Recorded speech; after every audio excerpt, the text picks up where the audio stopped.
오늘 우리가 함께 살펴본 말씀 마가복음은요, 이 다른 복음서와 다르게 예수님의 어릴 적 이야기를 생략하고 곧바로 광야 시험 이야기로 시작합니다. 그래서 예수님께서 광야에서 40일 동안 기도하시고 하나님 나라 선포와 함께 제자들을 부르시는 것으로 나와 있습니다. 그리고 제자들과 함께 전도 여행을 떠나는 매우 단순한 구조로 되어 있습니다. 마가복음이 보여주는 가장 핵심 주제는요, 제자를 부르시는 것입니다. 주님께서 그들을 양육하셨고요, 또 공동체를 만드셨습니다. 그리고 가장 중요한 하나님 나라의 선포를 그들과 함께 하셨습니다. 그리고 이것을 통해서요, 우리가 이 땅 가운데 어떻게 살아가야 되는지를 잘 보여주고 있습니다. 오늘 본문 말씀 1장에 예수님께서 제자들과 함께 사역한 모습을 보여주고 있는데요, 곧 가전고, 여러분 가전고 아시죠? 다 모르는 표정으로 보고 계시는데, 가르치고 전하고 고치는 사역, 이 가전고 사역을 보여주고 계십니다. 그런데요, 여기에서 예수님께서 특이한 행동을 하나 볼 수 있는데요, 우리에게도 정말로 중요하게 여겨져야 할 부분이라고 생각되어집니다. 본문 말씀 35절을 함께 읽어볼까요? 새벽 아직도 밝기 전에 예수께서 일어나 나가 한적한 곳으로 가사 거기서 기도하시더니. 여러분, 예수님께서 어떻게 하셨다고요? 네, 세 분 대답해 주셔서 감사합니다. 네. 예수님께서 기도하러 가셨다라고 이야기하고 있습니다. 예수님께서 아직 새벽도 밝기도 전에 한적한 곳으로 가서 기도하셨다고 하십니다. 늘 새벽 미명을 예수님께서는 깨우고 기도하셨던 것입니다. 사람들이 일단 왜 예수님께서 그때가 가장 기도하기 좋은 때라고 생각했던 것 같습니다. 늘 새벽을 깨우셨고요, 그곳에서 하나님과 동행함을 원하셨습니다. 왜냐하면 예수님 사람 곁에는 늘 사람들이 있었기 때문입니다. 사람들이 있다는 것은요, 예수님께서 그 사역의 시작이 되셨습니다. 시작이 되면 온전히 기도할 수가 없게 되는 것이죠. 그래서 온전히 기도하려면요, 사람들이 없는 한적한 곳으로 기도를 꼭 하셔야만 했습니다. 그래야 깊은 묵상과 하나님과 대화를 할 수 있기 때문입니다.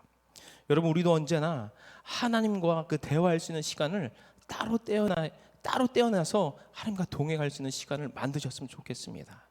그래야 우리가 또 새벽에 또 하루를 쓰고요, 또 그 저녁에 마무리하는 시간들을 하나님과 함께 만들면요, 정말 우리의 그 생활은 정말로 많이 달라집니다. 결코 하루의 시간이 단순하게 흘러가지 않습니다. 하루의 시작에 힘이 생길 것이고요, 또 하루의 마무리하는 시간에는요, 하루를 돌아보며 다음 날을 기대하게 합니다. 또한 우리가 꼭 기도를 해야 하는 진정한 이유는 여기에 있습니다. 우리가 어떤 목표를 세우고 또 그 과정을 이뤄나가기 위해서는요, 우리의 노력도 필요하지만 우리가 먼저 해야 할 것은 그 기도의 자리에 나가서 하나님과 먼저 대화가 시작되어야 합니다. 우리가 목표를 결정하고 또 세우는 과정에 성과를 이뤄나면요, 누가 했다고 생각하세요? 내가 했다고 생각하세요? 하나님이 했다고 생각하세요? 아마도 많은 분들이 내가 했다라고 생각할 때가 너무나도 많은 것 같습니다. 하지만 그 모든 것을 운영하시는 분은 하나님일 줄 믿습니다. 잠언 16장 9절에 이렇게 이야기하고 있습니다. 사람이 마음으로 자기의 길을 계획할지라도 그의 걸음을 인도하신 이는 여호와시니라. 아멘이십니까? 결국 우리는 하나님의 도움 없이는 할 수 없다라고 이야기하고 있습니다. 또한 시편 127편 1절은 이렇게 이야기하고 있습니다. 여호와께서 집을 세우시지 아니하면 세우는 자의 수고가 헛되고 여호와께서 성을 지키시지 않으면 그 파수꾼의 경성함이 헛되다라고 이야기하고 있습니다. 이 말씀도요, 결국 하나님께서 하시지 않으면 모든 것이 헛되다라고 이야기하고 있습니다. 우리는 너무나도 바쁘게 살아가고 있습니다. 무엇 때문에 기도할 수 없고 무엇 때문에 묵상할 수 없고 그렇게들 이야기합니다. 하지만 무엇보다도 우리 일상의 최우선시 되어야 될 것은 기도의 자리인 줄 믿습니다. 그래서 우리가 생각하는 그 바쁜 일정 속에서요, 그 모든 것을 빼앗기기 전에 하나님을 먼저 찾으시길 바랍니다. 그래서 하나님과 은밀한 대화를 방해하는 것을 다 뒤로 하고요, 하나님께 나아가는 것입니다. 하나님께 집중하기 위해서는요, 우리가 규칙적으로 기도하신 그 예수님의 태도를 꼭 본받아야 합니다. 위기의 순간만 기도하는 것이 아니에요. 좀 더 구별하여 기도하면서 하나님께 앞으로 나아가시길 바랍니다. 오늘 예수님께서는요, 이 새벽이 지나면 다시 하나님 나라 확장을 위해서 우리 제자들과 함께 사역을 하셔야 합니다. 목표는 분명했지만요, 그 목표를 위해서 기도로 하나님께 나아가는 것을 볼 수 있습니다. 여러분, 우리 예수님께서는 인간의 몸으로 오신 예수님께서도요, 하나님과 동행하고자 그 기도의 자리로 나아가고 있습니다. 새벽 미명을 깨우며 나아가고 있습니다. 이것이 우리의 따라할 신앙이고요, 또 신앙인으로서의 바른 자세라고 생각되어집니다. 그렇게 될 줄 믿습니다. 그와 반면 제자들은 조금 다르게 묘사되고 있는데요, 이 부분을 함께 보도록 하겠습니다. 우리 36절부터 37절까지의 말씀을 함께 읽도록 하겠습니다. 시몬과 및 그와 함께 있는 자들이 예수의 뒤를 따라가 만나서 이르되 모든 사람이 주를 찾나이다. 37절의 말씀이에요. 네, 맞아요. 아멘. 제자들은 예수님이 어디 계신지를 찾고 다녔어요. 여기서 중요한 게 뭐냐면요, 예수님이 늘 그랬듯이 새벽에 기도하러 다녔을 것입니다. 하지만 제자들은 그거를 알면서도요, 그 새벽에 예수님을 찾으러 다녔다는 거예요. 왜 그랬을까요? 그 이유는 전날 예수님께서 하신 사역 때문에 예수님께서 온 동네에 슈퍼스타가 되셨습니다. 마가복음 1장 23절부터 28절까지 말씀을 함께 읽도록 하겠습니다. 마침 그들의 회당에 더러운 귀신 들린 사람이 있어 소리질러 이르되 나사렛 예수여, 우리가 당신과 무슨 상관이 있나이까? 우리를 멸하여 왔나이까? 나는 당신이 누구인 줄 아노니 하나님의 거룩한 자니이다. 예수께서 꾸짖어 이르시되 잠잠하고 그 사람에게서 나오라 하시니 더러운 귀신이 그 사람에게 경련을 일으키고 큰 소리를 지르며 나오는지라. 다 놀라 서로 물어 이르되 이는 어쩜이냐? 권위 있는 새 교훈이로다. 더러운 귀신들에게 명한즉 순종하는도다 하더라. 예수의 소문이 곧 올린 갈릴리 사방에 퍼지더라. 아멘. 여러분, 예수님께서 하신 사역 때문에요, 그 갈릴리 큰 이슈의 인물이 되었습니다. 예수님께서는 귀신들을 내쫓으시고 또 꾸짖으시고 내쫓으셨습니다. 그랬더니 귀신들이 뭐라고 했습니까? 주여, 당신이 누구이기에 당신이 나와 무슨 상관이 있습니까? 우리를 멸하여 왔습니까? 나는 당신이 누군 줄 압니다. 하나님의 거룩한 자입니다. 이렇게 고백하고 있습니다. 여러분, 귀신들도요, 예수님이 메시아인 것을 알아봤고요, 그리고 그 앞에서 벌벌벌 떨었습니다. 그리고 더 중요한 것은 그 많은 사람들보다 귀신들이 먼저 예수님을 알아봤다는 것입니다. 그제서야 사람들은 예수님을 보고요, 다들 한마디씩 했습니다.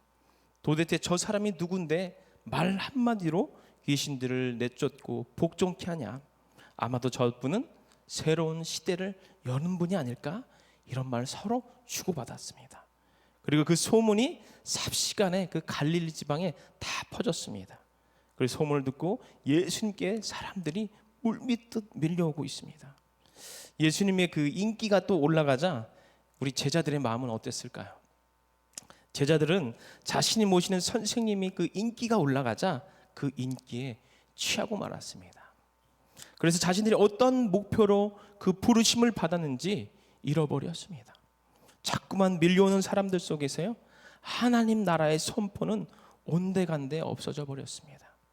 사실 제자들은요, 이것을 정확히 왜 하는지를, 또 이것을 어떻게 받아들이고 행동해야 되는지를 잘 몰랐습니다. 여러분, 예수님과 제자의 생각이 너무나도 대조되지 않습니까? 예수님께서는 그 인기가 쏟아지는데도요, 아랑곳하지 않으셨고요, 오히려 하나님 나라 그 복음 사역을 위해서 따로 시간을 구별하여서 새벽을 깨우셨습니다. 그리고 그 자리에서 하나님께 기도했습니다. 그 기도를 준비했습니다. 반면 제자들은 그 인기에 취해서 그 새벽에 기도하지 않았고요, 예수님만을 찾으러 돌아다녔습니다. 그리고 예수님이 찾고선 한단 말이, 주님, 모든 사람이 주를 찾습니다. 이 말은 즉슨 그러니 우리가 가서 어떤 사역을 보여줘야 되지 않을까요? 마치 그 인기의 보답이라도 하듯 또 다른 그 어떤 기적을 보여줘야 이 인기가 사그라들지 않을 것이라고 재촉하듯 이야기합니다. 그러자 예수님께서는요, 제자들에게 이렇게 다시 말씀하십니다. 38절에 39절 다 같이 읽겠습니다. 이르시되 우리가 다른 가까운 마을로 가자. 거기서도 전도하리니 내가 이를 위하여 왔노라 하시고 이에 온 갈릴리에 다니시며 그들의 여러 회당에서 전도하시고 또 귀신들을 내쫓으시더라. 아멘. 예수님께서는 제자들과 달린 전혀 다른 곳으로 가서 전도하자라고 말씀하십니다. 그러면서 내가 이것을 위해서 왔다라고 하십니다. 이것이 무엇일까요? 바로 하나님 나라의 선포와 확장입니다. 하나님 나라를 위해서 이곳저곳 다니면서 전도했기 때문에요, 그 더 이상 그곳에 지체할 수가 없었습니다. 그래서 예수님께서는 제자들에게 단호하게 얘기하십니다. 복음을 위해서 이 땅에 오셨다는 것을 다시 한번 제자들에게 각인시킵니다. 그리고 여러 지역을 돌아다니면서요, 또 귀신을 내쫓으시고 변 고치는 사역을 하셨습니다. 여러분, 어쩌면 하나님의 통치가 선포되는 곳에는요, 귀신들이 내쫓겨가고 사단들의 세력이 물러가는 것을 보면 어찌 보면 정말로 당연한 결과입니다. 그 결과에 놀라고 그 인기에 취해서 우리가 다른 것을 생각한다면요, 우리의 믿음과 신앙은 어디로 갈까요? 우리의 신앙은 온전히 하나님 나라 그곳에 목표를 두고 나아가는 것을 믿으시기 바랍니다. 또한 예수님께서는요, 그 제자들, 즉 공동체를 통해서 하나님 나라가 더 널리 확장되어지기를 원하십니다. 그래서 예수님께서는 12제자를 부르셨고요, 지금 우리들을 여기에 부르셨습니다. 믿으십니까? 이 부르심은 단순한 부르심이 아닙니다. 존 오트버그의 그 예수는 누구인가라는 책에서 부르심을 이렇게 정의하고 있습니다. 함께 읽겠습니다. 부르심을 받았다고 하는 말은 세상적 개념이 아니다. 그것은 예수님으로부터 왔으며 부름이란 나보다 큰 존재로부터 받는 것이라는 개념에서 왔다. 그들의 과제는 예수님께 배운 하나님의 임재와 능력을 드러내줄 공동체를 이루는 것이고 이 공동체의 사랑을 모든 사람에게 확장하는 것이다. 그리고 아무나 관심 있는 사람을 거기에 초청하여 합류시키는 것이다. 정리하자면요, 그 부르심은 예수의 공동체를 이루는 것이고요, 그 공동체의 사랑을 모든 사람에게 확장되는 것이고, 그리고 마지막으로는 모든 관심 있는 자들에게 대한 초청입니다. 이것이 예수님께서 얘기하시는 하나님 나라를 위한 부르심입니다. 우리는 그 부르심 앞에 어떠한 모습으로 나아가고 계십니까? 우리를 부르신 자리가 가정이 될 수 있고요, 또 직장이 될 수 있고, 또 교회가 될 수 있습니다. 각자가 속한 그 부르심 속에서요, 우리는 서로를 인정해야 되고 나누며 존중해야 됩니다. 그래서 섬김의 모습으로 사랑을 확장시켜 나가기를 간절히 축복합니다. 그리고 더 나아가 예수님을 모르는 자들에게요, 하나님의 사랑을 널리 초청하는 우리 한밭제일교회가 되기를 간절히 소원하고 축복합니다. 계속해서 예수님께서 당신의 사랑을 보여주는 중요한 사역을 하고 계십니다. 40절에서 41절까지의 말씀을 함께 읽도록 하겠습니다. 한 나병 환자가 예수께 와서 꿇어 엎드려 간과하여 이르되 원하시면 저를 깨끗하게 하실 수 있나이다. 예수께서 불쌍히 여기사 손을 내밀어 그에게 대시며 이르시되 내가 원하노니 깨끗함을 받으라 하시니 곧 나병이 그의 사람에게 떠나가고 깨끗하여진지라. 아멘. 한 나병 환자가 예수님께 나서 이렇게 이야기합니다. 주님, 저를 고쳐주세요. 주님께서 하시면 저의 병이 낫겠습니다. 주님께서 나병 환자가 너무나도 치근했습니다. 그래서 즉시 나병 환자를 만지시며 보드란 살갗으로 회복하게 하셨습니다. 여러분, 나병은 그 당시에 유대인들이 정말로 혐오하는 피부병이었습니다. 모두가 하나님께 그 저주받은 불치병이라고 알고 있었습니다. 그래서 저들의 삶은 자유롭지 못했습니다. 일반 사람과 어울리지도 못했고요, 심지어 대화조차 하지 못했습니다. 혹시나 사람들을 만나기라도 하면요, 나는 부정한 사람입니다, 이렇게 외쳐야 했습니다. 레위기 13장 45절 41절 말씀을 제가 한번 읽도록 하겠습니다. 나병 환자는 옷을 찢고 머리를 풀며 윗입술을 가리고 외치기를 부정하다 부정하다 할 것이요 병이 있는 날 동안은 늘 부정하다 할 것이라. 그가 부정한즉 혼자 살되 진영 밖에서 살지라. 아멘. 말 그대로 그의 삶은 절망이었습니다. 병이 난 것도 어려운데요, 또 외치기까지 했으니 얼마나 살고 싶지 않았을까요? 그는 그런 절망 가운데 예수님의 소문을 들었습니다. 그러나 그가 절대 하지 말아야 할 것이 사람 앞에 나가는 것이었는데요, 그것을 어기면서도까지 예수님을 만나고 싶었습니다. 예수님에 대한 확신이 있었습니다. 자신의 모든 문제가 예수님 앞에 나가면 모든 것이 해결될 것이라고 믿었습니다. 그런 믿음을 갖고 나병 환자에게요, 예수님께서는 말씀으로 하지 않으시고요, 다 직접 피부를 만지시면서 그 병을 낫게 하셨습니다. 예수님께서는 말씀만 하셔도 되는데 왜 굳이 만지셨습니까? 만지시면서 낫게 하셨을까요? 당시 유대인들은요, 부정한 자와 접촉해서 안 되는 규정이 있었습니다. 하지만 하나님께서는요, 그 율법의 우선이 아니라 사랑이 우선이라는 것을 몸소 보여주셨습니다. 유대 백성들에게 율법 위에 사랑이 있다는 것을 몸소 실천하신 것입니다. 그렇다고 해서요, 우리 예수님께서 율법을 지키시지 않은 분이 아니었습니다. 본문 말씀 43절에서 43절 말씀을 읽겠습니다. 곧 보내시며 엄히 경고하사 이르시되 삼가 아무에게 아무 말도 하지 말고 가서 내 몸을 제사장에 보이고 내가 깨끗하게 되었으니 모세가 명한 것을 드려 그들에게 입증하라 하셨더라. 아멘. 예수님께서는요, 유대 사회에 행했던 율법을 그대로 이야기하고 있습니다. 율법에 따르면 그 나병 환자와 같은 질병이 완치되었을 때는요, 제사장에 찾아가서요, 또 몸을 보여주고 그것을 또 감사제를 드려야 했기 때문에 예수님 이렇게 말씀하시는 것입니다. 그렇기 때문에 그가 완치를 받았어도요, 그 유대 공동체가 따랐던 그 규범을 지켜서요, 정상적인 생활을 할 수 있도록 예수님께서 끝까지 사랑으로 돕고 계신 것입니다. 어쩌면 저와 여러분 모두가 이 나병 환자와 같은 사람일지 모릅니다. 예수님께서 우리 죄로 얼룩진 삶 가운데 찾아와서 우리를 낫게 하셨습니다. 그리고 우리를 만져주심으로요, 우리가 그 귀한 나음을 받았습니다. 오늘날 우리 주변에 그 누군가가 우리 정말 어려운 사람들이 우리의 삶 가운데 우리를 함께 찾아온다면요, 그 사람들에게 우리에게 도움을 요청하면요, 가만히 계시지 말아줬으면 좋겠습니다. 그 사람을 놓고 기도해 주시고요, 그 사람을 놓고 함께 울어주고요, 그 사람을 놓고 함께 생활했으면 좋겠습니다. 우리의 그 마음들이 그 예수님의 마음이고요, 그 감사한 마음들을 우리가 보여줄 때 예수님과 그 우리의 얼굴들 속에서 예수님의 얼굴들이 보인 것을 믿으시길 바랍니다. 우리 그 사랑의 빚진 자로서의 우리 주변의 또 이웃에게 사랑의 전달자로 역할을 할 수 있는 저와 여러분 모두가 되시기를 간절히 축원하고 축복합니다.